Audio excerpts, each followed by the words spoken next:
Hello, this is Joseph Hack in Philadelphia, Pennsylvania.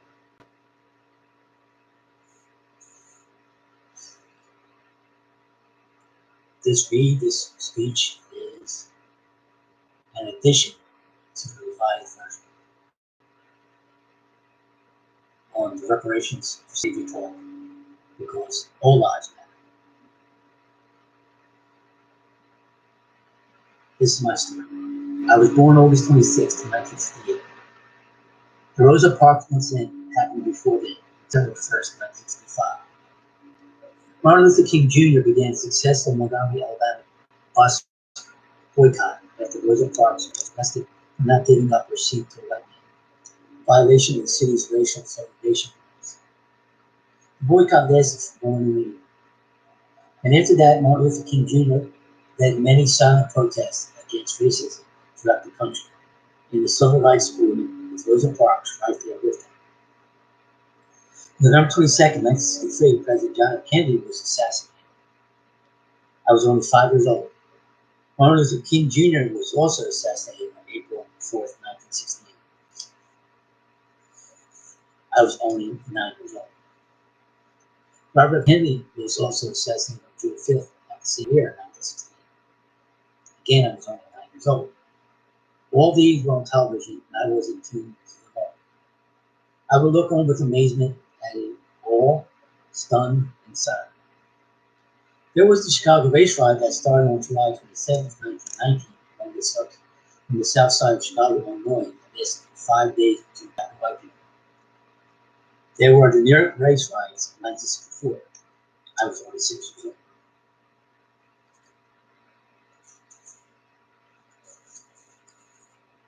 The 1960s had race riots in Birmingham, Alabama, in 1963, Los Angeles, California, in 1965, again in Chicago, Illinois, in 1966. In 1967, there were race riots in Tampa, Florida, Cincinnati, Ohio, Atlanta, Georgia, Newark, Plainfield, and New Brunswick, New Jersey. There was the Detroit, Michigan race riots in 1967 that were reported as being among the most violent and destructive riots in United States history. The riots lasted for 4 days. I was only 9 years old. Riots erupted in more than 110 United States cities on April 4th, 1968, the night civil rights leader Martin Luther King Jr. was assassinated. I would even at such a young age cry and dream that black and white real men would love and live as one. Then there came a song that was introduced by Elvis Presley on his 1968 comeback special called If I Can Dream, where he said, when all of my brothers would walk hand in hand. I think he meant black and white people, and I am sure that could be for all mankind, but they all can do so. Now we are in this particular political week, in this kind of fact that is now the United States of America. One of the reparations for slavery case. Why is there talk about money and dealing with repairing the hurt of slavery's custody? People are saying that there are all kinds of different types of slavery, like segregation. Black people have been segregated, and that too should be compensated for. Question: what about the Jewish people? They have been through in this country some of the very same things as black people have. You heard of the word anti-Semitic or anti-Semitism? They should be compensated also. Of course, they were not slaves in the United States, but they were slaves in Egypt. But with the new meaning of slavery, the Jewish people, they had been poorly treated just like the black community had been in this country. They've been segregated too. Why money? Why not just plain forgiveness for past sins? God has offered forgiveness for sins committed man has committed towards his fellow man. And most importantly, how about the sins man has committed against God himself? The sins that have been committed against God are far greater and eternally greater transgression than man has against man. Instead of February being Black History Month, let it be called Freedom from Slavery and Oppression. Let there be a great tribulation throughout the country. Let there be an Emancipation Proclamation favorable year of the word for all slaves that have been set free from slavery, and all for those who have been oppressed. Psalm 103, verse 8 to 12 says that He, God, is compassionate and gracious, slow to anger and abounding in love. He will not always accuse, nor will He harbor His anger forever. He does not treat us as our sins deserve, or repay us according to our iniquities. For as high as the heavens are above the earth, so great is His love for those who fear. So far as the east is from the west, so far as He removed the transgressions from us.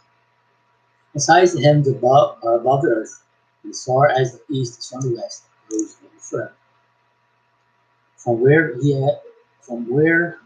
has He removed the transgressions from the memory of His mind and in His heart? He has given and He has forgotten. Then, as high as the heavens are above the earth, and as far as the east is from the west, so far as He has removed the transgression from us. Forgiveness includes forgiveness.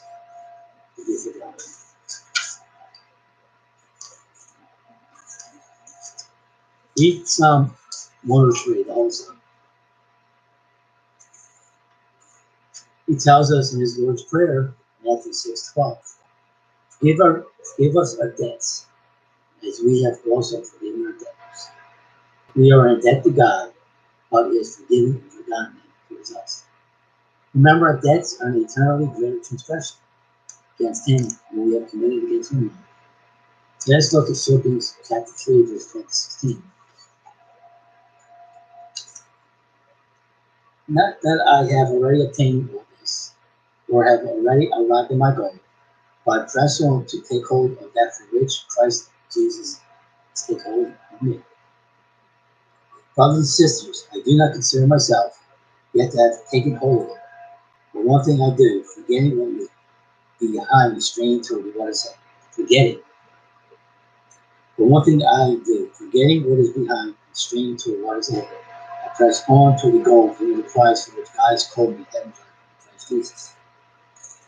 All of us then, who are mature, to take such a few things. And if at some point you think differently, then that too God will make clear to you.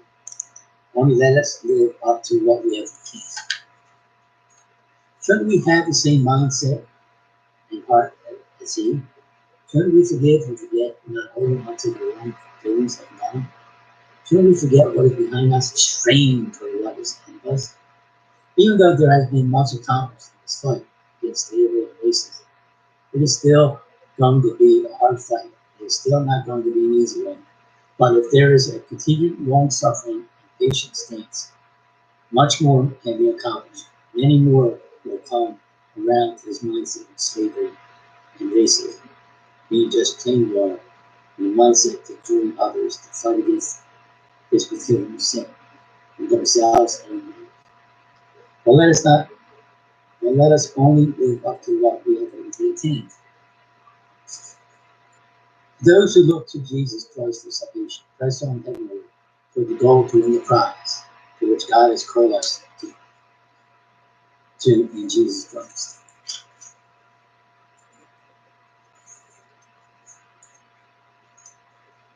Black lives matter. So has all lives matter. This is an appeal to the Black community. My name is Joe Hacking, and to all communities. I am a white man. I live in the inner city, born and raised.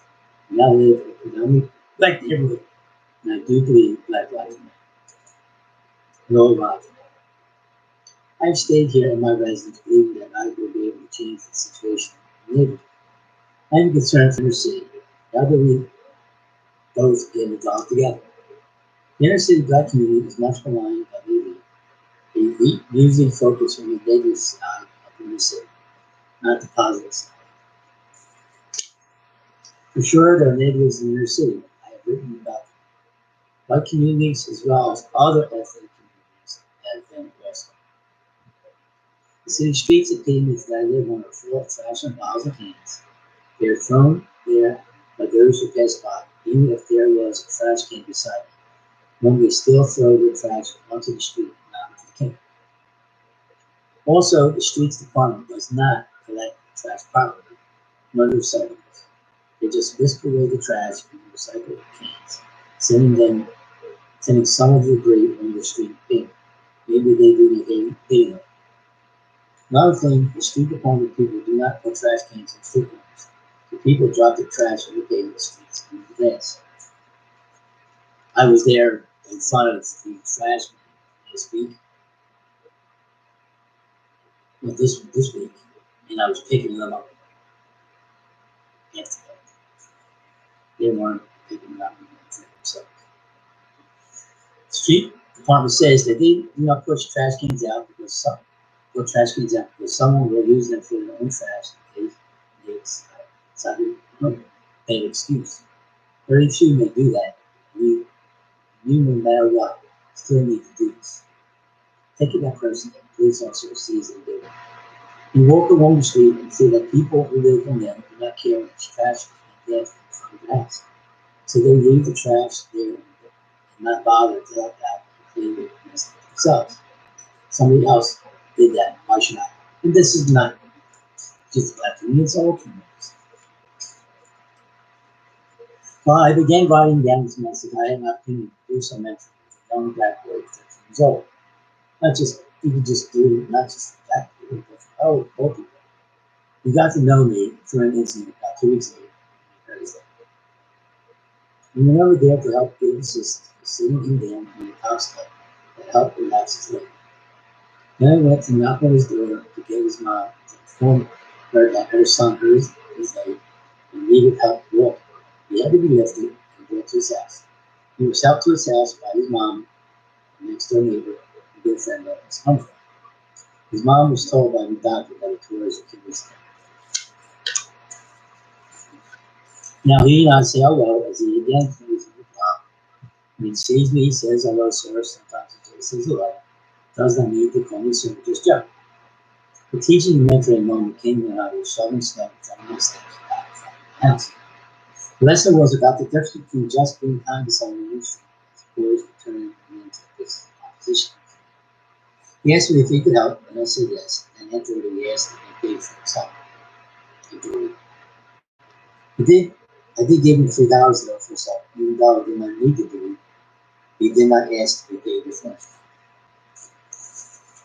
I believe he learned that lesson of being kind and neighborly as opposed to being business minded, even though he could take advantage of that kind of opportunity to make money for himself. But be upfront about that to that person. This was a privilege for him. This could be for anybody, for me and for others. I asked him for a hug, and he was glad to give me. Another time, this man who did not live on our street began to vomit in front of my next door neighbor's house. While he was hanging outside on the passenger side door, I asked him if he was all right. My other neighbors saw me attending to him and went and got him a bottle of water and paper towels. He thanked us both for our help. And I had another opportunity to help in serving my fellow man, this time on the 3rd of September. That was good. It was at night around 10 p.m. It was the third time this past year. Again, we attacked me, and I am alive. The reason I tell you this is because of the enormous feeling that nobody cares enough, especially if others are not looking themselves. People see too much of the black man, white man relationship from racist times. Everybody must be a racist. Not too many come to aid in someone they see trouble. They want to turn a blind eye to the situation and just go back to their own comfortable lives. Yes, that was even 10:15 p.m. Night where people get scared to get out. Help someone. Like Luke 10, when the Good Samaritan, he wasn't afraid to help that person even though he could beat up too. Or something happened to him. Be a good Samaritan. I thank God that he had put me in this position to do good. And by the grace of God, I said yes. He wasn't the fellow, the 10:15 p.m. I found on the pavement next to my next neighbor. He was drunk, fell, bleeding, and I killed the kids.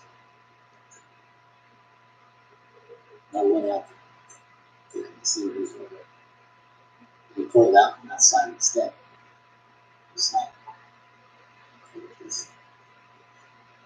Thank God that He had put me in this position to do good. And by the grace of God, I said, yes, you do. And I made good with that situation. But I said this at the end of the third time that year. I think that God gave me this heart of compassion. He gave these people to me and said, this is my servant. He is here to help. We in the city of Philadelphia have a huge problem with trash that's littered throughout the streets, pavements, and grass in our neighborhoods. What we can do as people together is to help each other clean the streets and pavements, white and black, and other ethnic people and communities. We do it together. We also can bother the streets department to do a much better job of trash collection. This is only one thing we can get together for. We also should tell them to put trash cans in the city corners. These are the city's responsibilities.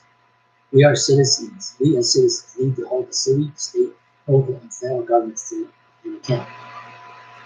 Government is created by God Himself for the benefit of the people, and especially for their protection. Government is not for the politicians' sake. Here are those politicians who really think that it is for their benefit.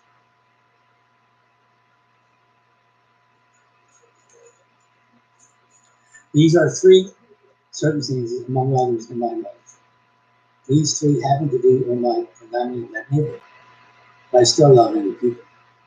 And I am still here in the same street, hoping to help change the circumstances that's around each and every one of us in our city. All of us should help make a change in our cities for the better, for all of us. We as a people also can be vigilant against crime and help the police. I have three circumstances that are wrong, where wrong was done to me. One was the stealing of two really big trash cans that were out the front of my house, that held my house. In front of my house is a lawn and a pavement, a street in front of town. People who stole them had to get out of their car, cross a pavement, cross a lawn, go up to the trash cans out of my house. They had to take the two trash cans out of my house, go down the lawn, down the pavement to the street, and put them in the vehicle.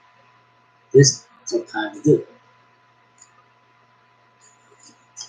Obviously, nobody saw them do it hard and imaginable by not seeing it done what they like, unless somebody saw them do it, but did not do anything or say anything about it. And let me in. They came back to my house the next day in broad daylight and left trash cans at the top of my room. Trash bags, sorry. This is one. Came back to my house the next day in broad daylight and left trash bags at the top of my lawn that they found in the trash cans they stole from me. They were mad that they took and stole my really good trash cans with wheels, with trash in them. They came back with trash. By doing this, they wanted to tell me that I should not have had trash in them when they stole it.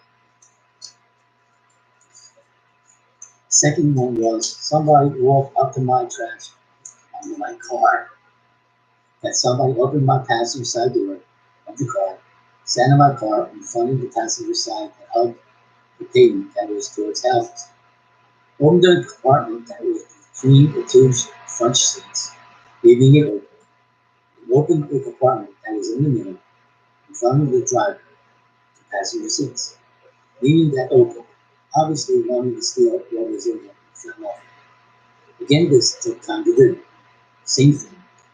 Nobody saw anybody walk up to the car, open the car door, go into the car, sit for some time in the car, go throughout the compartments of the car, and get out of the car and close the car door and walk away from the car. Where somebody saw this being done to my car and did not want to say anything to do with it. The third one was when I was coming home from work. Three black youths stopped me from behind, beat me up, plugged my nose, and robbed me of my iPhone. A black lady walking up the street came up to me, saw me, and called me. She was diligent. She had to please do her job. I told her three young people did this to me, but the lady told me she saw four young men running away from me. Apparently, one of their friends came and saw what they had done and ran away with them around the corner. There had been a police report signaling to me that iPhones were being robbed from people. I did not get the word. I was coming home from work. The barber shop in the corner of my street embraced themselves for that crime.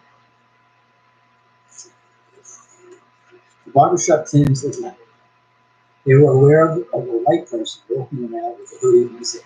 It was winter. They were looking out for him and not for the others that were there. These three black dudes were walking behind me. They did not pay attention. I walked in front of that barber shop with baby belt along with three black men behind me. I had that iPhone in my ear and knowing that they were behind me. Since the barber shop was aware of and looking after the situation, they were aware to them by the police report. I think that they should have been suspicious of them, walking close behind me. They were not. It would appear that they were too bit suspicious of that white man walking around with that hoodie in his head. I think they mentioned it. Looks ironic, doesn't it? Well, I still hear one of the chains situation. I forget those four men who ran away.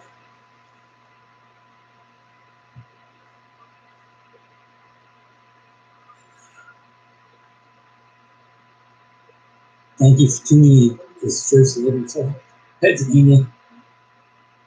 Let's get together. Tell me what you think in Gmail, JOEHFUN, gmail.com, or put that comment, please likes and dislikes on my YouTube pages. YouTube account. Spread this word. Thank you. It's Joe Sagan.